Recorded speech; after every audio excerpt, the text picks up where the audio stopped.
Donald Trump told Malcolm Turnbull, "You are worse than I am on refugees" during call. Leaked transcript reveals The Washington Post has obtained a transcript of the call, which became heated as the two men discussed the deal for the U.S. to resettle refugees from Manus Island and Nauru in exchange for Australia accepting Central American refugees from the U.S.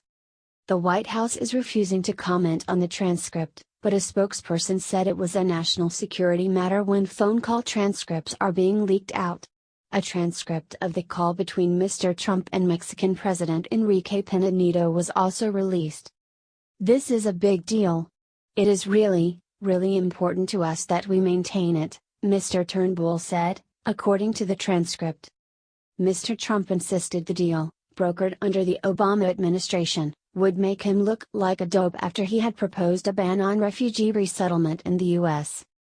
Mr. Turnbull repeatedly stressed that Mr. Trump did not have to actually accept any of the individuals on Nauru or Manus Island to honor the deal, saying he only had to vet them for resettlement. "That is the point I have been trying to make," Mr. Turnbull replied. "How does that help you?" Mr. Trump asked.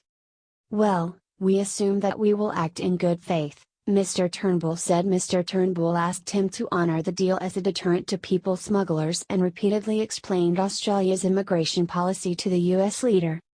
"It is not because the refugees are bad people.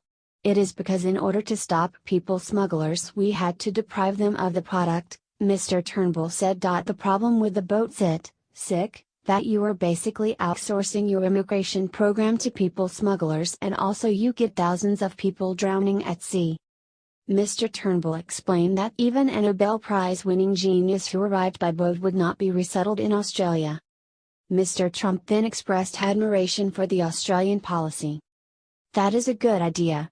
We should do that too. You are worse than I am," he said. In exchange for sticking to the deal, Mr. Turnbull promised to take more refugees the U.S. did not want to resettle. "We will take more. We will take anyone that you want us to take. The only people that we do not take are people who come by boat." The president repeatedly referred to the refugees on Manus Island and Nauru as being in prison as Mr. Turnbull tried to reassure him they were not bad people. "They are basically economic refugees from Iran, Pakistan, and Afghanistan," Mr. Turnbull said.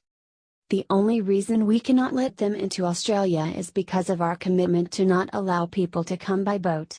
Otherwise we would have let them in. If they had arrived by airplane and with a tourist visa they would be here."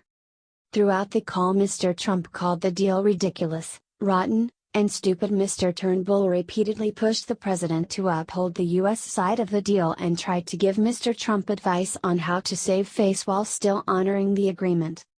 "I think that what you could say the Australian government is consistent with the principles set out in the executive order," Mr. Turnbull said, referring to the president's refugee ban.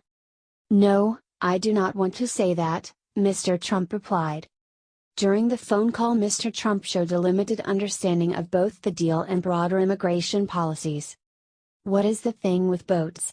Why do you discriminate against boats? No, I know, they come from certain regions. I get it," he said. Mr. Trump became increasingly frustrated and vented at how the deal would make him look politically. Later in the call Mr. Trump reiterated his frustrations with the Prime Minister. "I have had it. I have been making these calls all day and this is the most unpleasant call all day. Putin was a pleasant call. This is ridiculous," he said. According to the transcript, Mr. Turnbull tried to turn the conversation to less controversial topics including Syria and North Korea. Mr. Trump replied, "This is crazy," and the call abruptly ended after brief goodbyes.